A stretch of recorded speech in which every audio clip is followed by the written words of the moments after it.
Alrighty then. Greetings, everybody. I'm obviously Jesus, and welcome to the fourth and final Patreon video of the month of April 2019. It's already a third over this fucking year.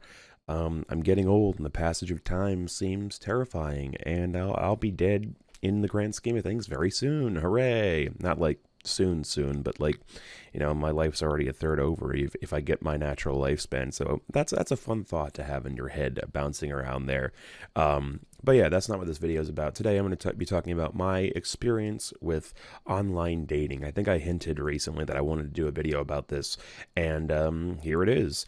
So, not only have I been on certain online dating sites in the past, mostly, OkCupid and Tinder. I recently joined OkCupid again recently, and I'm just going to give you basically a little history of my experience with all these various different sites, and then we'll talk about what happened recently. Although it's pretty short because I honestly can't stay. Like every now and then, essentially what happens is I get very, very sad and lonely, and I imagine that maybe the right person, so to speak, is waiting around the corner, so to speak, in a dating app or something. I fall victim to the conventional wisdom that you don't get anything if you don't try, and I'm not really looking for the right person. I'm looking for someone to make me less lonely for a while, which is a problem unto itself. But yeah, I mean, I had been on, like I said, OkCupid and Tinder for a little while, a few years ago. Then I swore it off essentially because nothing really ever came of it.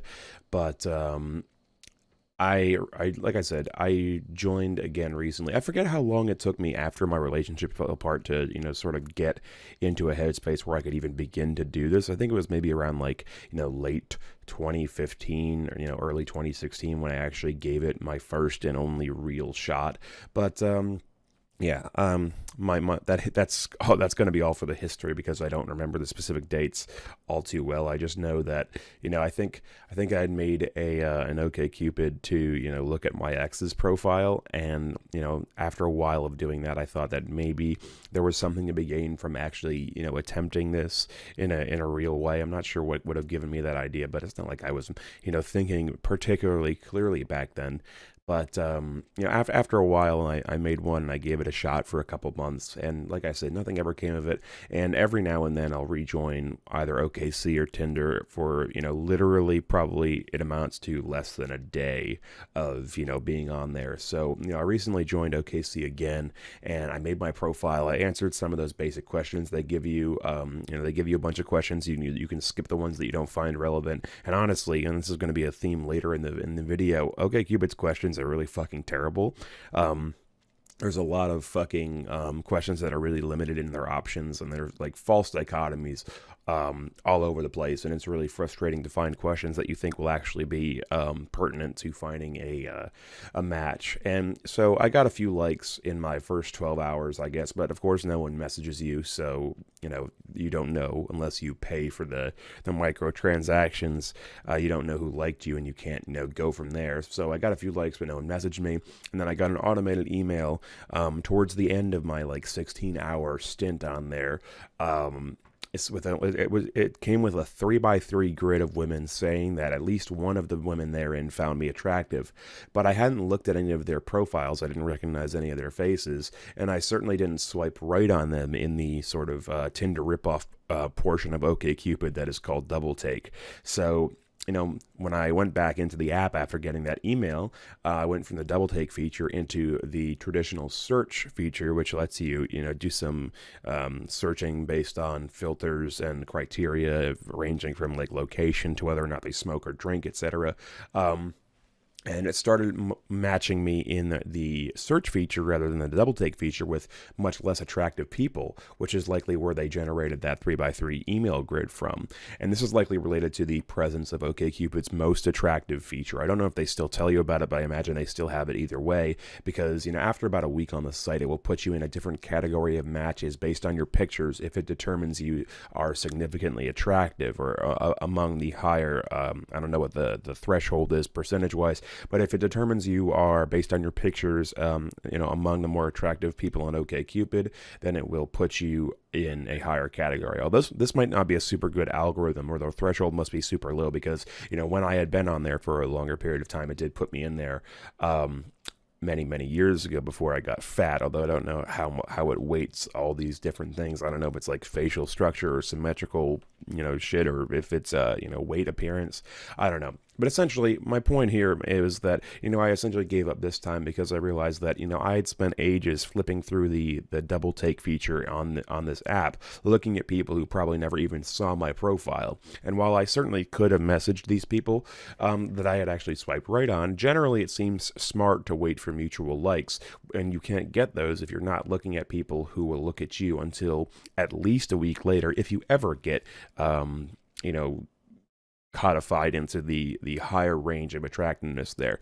So it is it was an extremely depressing thing, and I felt like I was just being directed completely into the wrong area of the app for what I was for to have good chances of getting matched with people. So I gave up.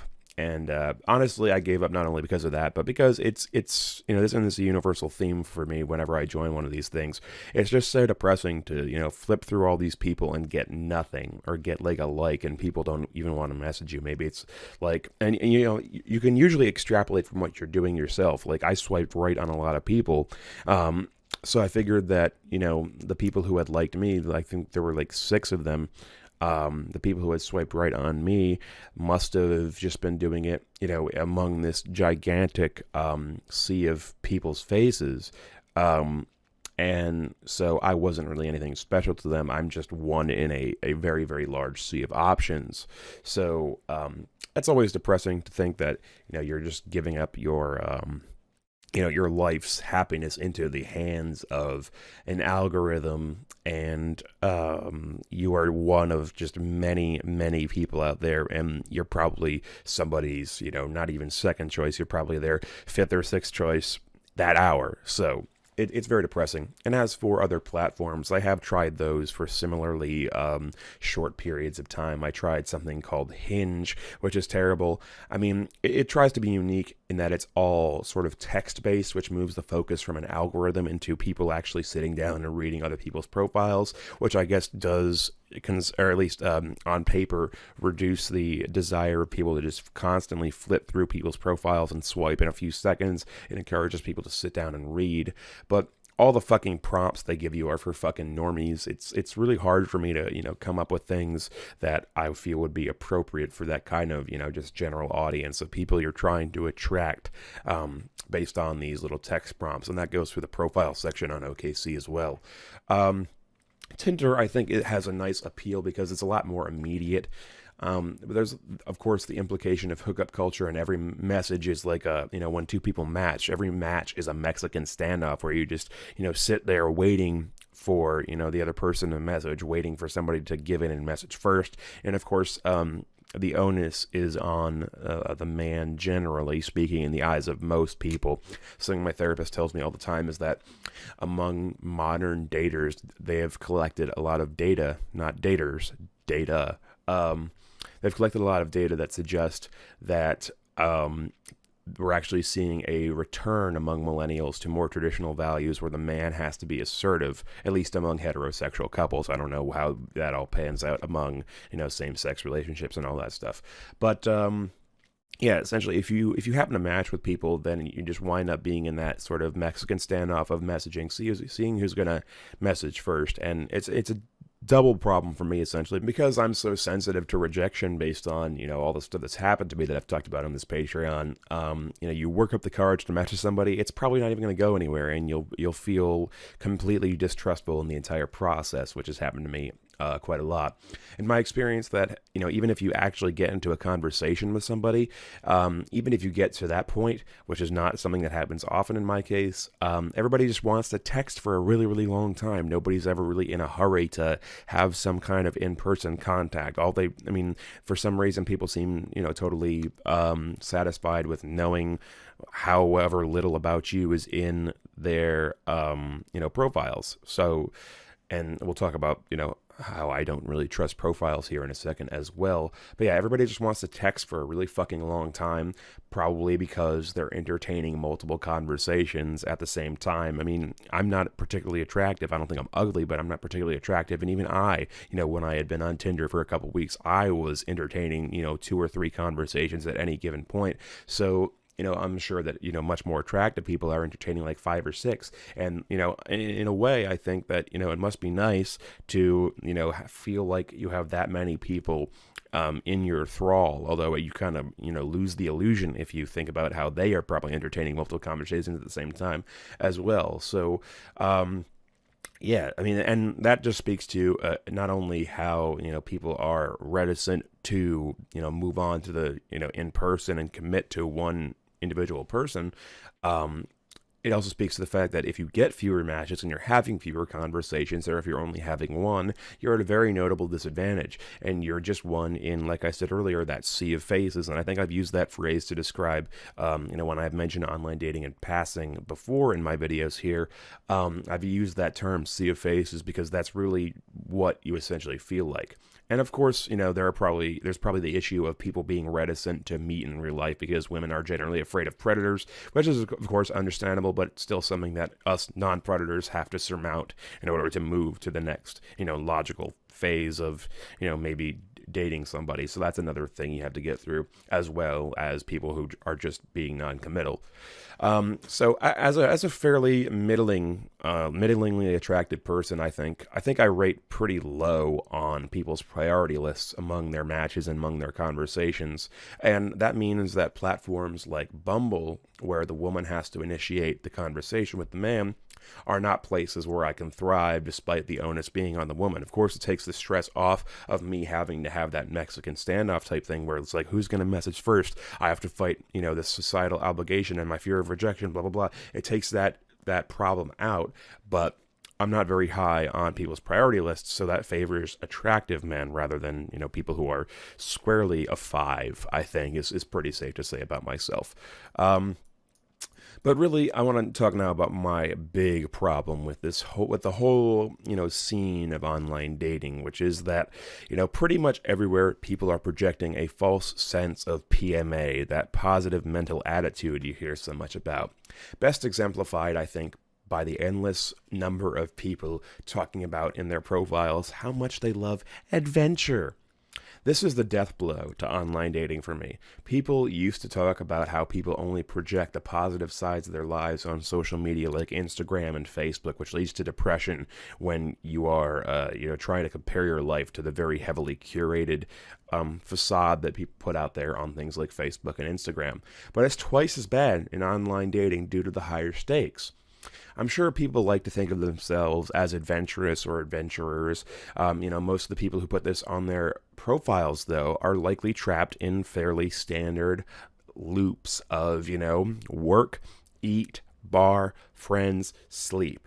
But you're not incentivized to be honest about, the true nature of your own life. You're incentivized instead by the sheer scale of the project, by the sheer scale of that sea of faces, to embellish a little bit. And, to their credit, OkCupid and a couple other sites do provide prompts that, prompt people to detail a typical Wednesday or Friday night so that people are encouraged to be honest about, the true nature of their, weekday and weekend lives. But people are, of course, still free to embellish as they like. And this goes back, like I said, to that sea of faces. You scan through, and again, a lot of this is realized by doing it yourself and seeing your own bad habits that you almost immediately pick up whenever you get on one of these sites.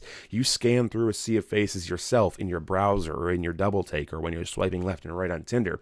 And you become, by doing that, acutely aware of how you are yourself, simply one face in a sea of 1,000 faces that people can get through in a couple hours. So you have to make efforts to stand out simply to counteract the scale of these websites. There's no incentive to be honest about the true monotony of your life, or the true, not even monotony, but just the true, boring nitty gritty of your life, even though it's a universal experience to have some monotony in your life. And so you either undermine your chances of someone knowing the real you, and they're probably doing the same thing to you by embellishing, or you get passed over if you choose to be honest. And honesty is ultimately, therefore, a disadvantage due to the scale of these websites. And that is a depressing thing, and that makes the foundation rotten, if you ask me. And then there's things like the algorithms. Algorithms of sites like OKC give the impression of being very, very granular. But between the dishonesty factor, where people not only embellish on their profiles, but they will answer questions not based on who they are, but based on who they want to attract and the type of person they want to appear to be, and the poor design of the questions, which are, again, full of false dichotomies and just irrelevant shit. Matches derived from algorithms like that are extremely unreliable, and often I was assigned high match scores with people who gave, answers to questions that I deemed unacceptable on questions that I had marked as high importance. I think that OkCupid has the skeleton right in this case, because I do think that relying on an algorithm is very intelligent, and they use easy to process multiple choice questions with an additional weighting factor. But they're just written so badly that in this site specific case, you can't really derive anything from it, or derive anything really meaningful from it. You can maybe get close, but I think that a lot of the time you're basically just splitting the difference between how badly the questions are written, and at times I think it could probably go in the opposite direction that they want and make a worse match rather than a better one. So ultimately, I can't say that sites like this won't get better with their algorithms and their question design and just their general design in the future. I certainly cannot rule that out.